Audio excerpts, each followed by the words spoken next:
Бөлім. Су тіршілік көзі. Сабақтың тақырыбы есептік және реттік сан есім. Оқу мақсаты.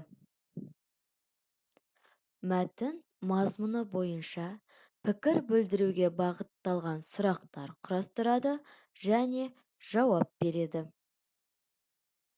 Оқыған, тыңдаған және аудиовизуалды материалдар бойынша мұғалімнің көмегімен жоспар құрып, мазмұндама жазады. Есептік және реттік сан есімдердің айырмашылығын анықтайды.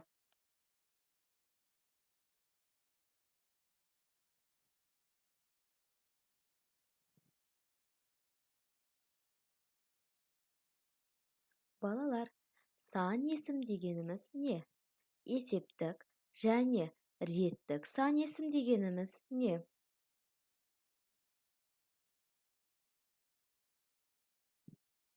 Олай болса, барлығымыз келесі бейнежазбаны көрейік. Дана, мынау сенің нөмірің. 65 саны жазылған. Жоғалтып алма, осы нөмірмен киіміңді аласың. Ал мынау біздің 2 билетіміз.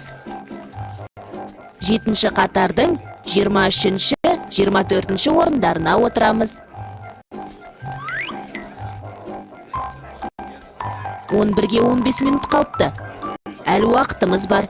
Сондықтан мен екеумізге 2 балмызда қалып келейін. Сен мені осы 1-ші қабатта күте тұр. Тұра тұрыңыз шаға, не деген көп сандар? Мен шатасып кеттім. Иә, Дана, біз сандарды есеп шығаруда ғана емес, күнделікті өмірде де жиі қолданамыз. Қарашы, сағатта, күнтізбеде, билеттерде сандар бар. Сен жасыңды, бойыңды, салмағыңды айтқанда да сандарды қолданасың. Сондықтан есіңе сақтап ал. Заттың санын, ретін білдіретін сөздерді сан есім деп атайды. Сан есімдерге қанша, неше, нешінші деген сұрақтар қойылады.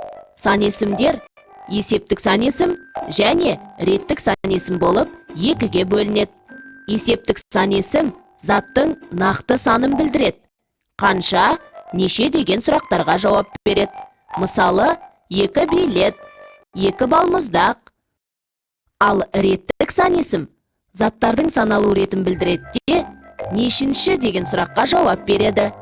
Мысалы, 7-ші қатар, 23-ші орын, 1-ші қабат. Дауысты дыбыстарға аяқталған сан есімдерге ыншы, інші жұрнақтары жалғанады. Мысалы, 7-ші, 6-шы. Дауыссыз дыбыстарға аяқталған сан есімдерге ыншы, інші жұрнақтары жалғанады. Мысалы, 9-шы, 3-ші. Сан есімдерді түсіндің бе? Иә, енді ұмытпаймын. Тыңдалым. Өлеңді тыңда. Жаңбыр. Жауа берші, жау жаңбыр, дала көркін жандандыр. Жауа берші, жау жаңбыр, қаулап өссін алуан гүл. Жауа берші, жау жаңбыр, әрбір тамшың тамған нұр, әрбір тамшың тамған дән, асып жатсын қамбамнан. Балалар, өлең не туралы айтылған? Жаңбыр жауғаннан кейін табиғатта қандай өзгерістер болады?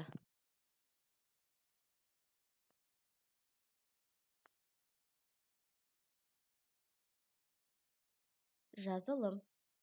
Дәптермен жұмыс. Сандарды сөзбен жаз. Балалар, бұлар қандай сан есімдер?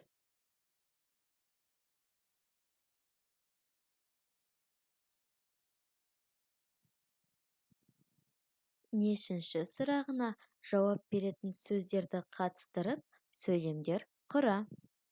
Мысалы, Асқар 4-ші сыныпта оқиды. Нешінші? 4-ші.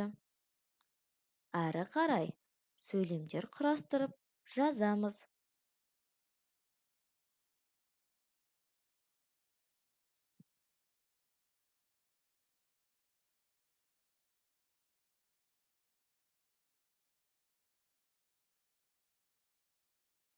Шығармашылық үзіліс.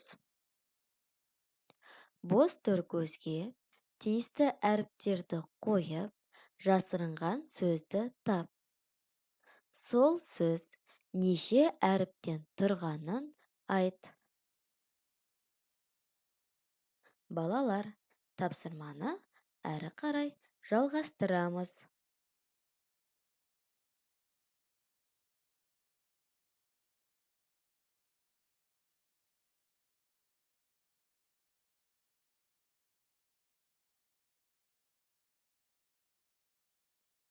Балалар, есептік сан есім және реттік сан есімнің айырмашылығы неде?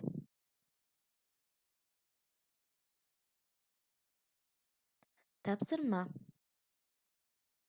Берілген сөздерді есептік сан есім және реттік сан есімге сәйкестендір.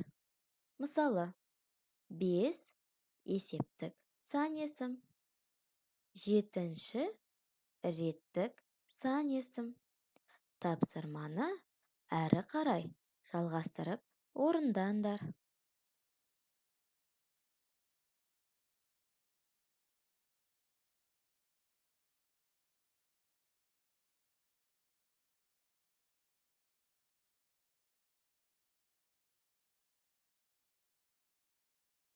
Үйге тапсырма. 51-ші жаттығу 89-ші бет. Кері байланыс.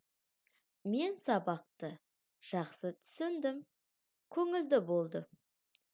Мен сабақты толық түсінген жоқпын. Сабақ маған ұнаған жоқ.